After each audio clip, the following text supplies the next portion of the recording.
بسم اللہ الرحمن الرحیم۔ پریشانی میں مذاق اور خوشی میں طعنہ مت دو، کیونکہ اس سے رشتوں میں موجود محبت ختم ہو جاتی ہے۔ دوست کی غلطی ریت پر لکھو تاکہ پانی اسے مٹا دے، اور دوست کے احساس پتھر پر لکھو تاکہ کوئی اسے مٹا نہ سکے۔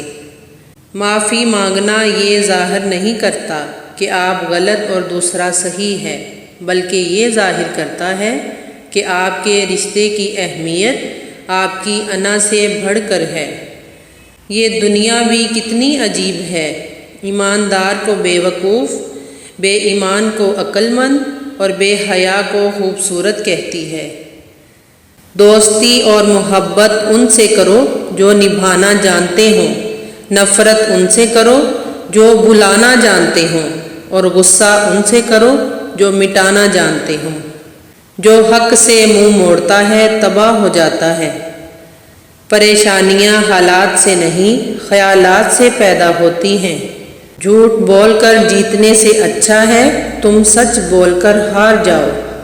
وقت گزر جانے کے بعد اگر کوئی قدر کرے تو اسے قدر نہیں افسوس کہتے ہیں۔ ہر سنی ہوئی بات کو بیان نہ کرو، ورنہ تمہاری بے وقوفی کے لیے یہی بات کافی ہے۔ کامیاب لوگ اپنے فیصلوں سے دنیا بدل دیتے ہیں، اور کمزور لوگ دنیا کے ڈر سے اپنے فیصلے بدل دیتے ہیں۔ خاموشی ایک عظیم نعمت ہے، خاص طور پر اس وقت جب اختلافات زیادہ ہوں، آوازیں بلند ہوں، علم کی کمی ہو اور دلیل کی کوئی اوقات نہ ہو۔ اپنا سر اونچا رکھو کہ تم کسی سے نہیں ڈرتے، لیکن اپنی نگاہیں نیچے رکھو تاکہ پتہ چلے تم ایک باعزت گھرانے سے تعلق رکھتے ہو۔ حضرت علی رضی اللہ عنہ نے فرمایا، تم جنت نہ مانگو، بلکہ تم دنیا میں ایسے کام کرو کہ جنت تم کو مانگے۔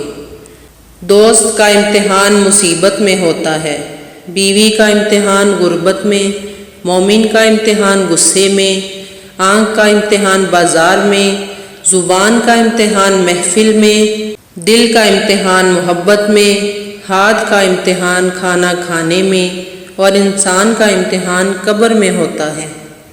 ہر مشکل کے وقت کہا کرو، لا حول ولا قوت الا باللہ العلی العظیم، مشکل آسان ہو جائے گی۔ اسے اپنا کوئی راز مت بتاؤ جس کا کوئی راز تمہارے پاس نہ ہو۔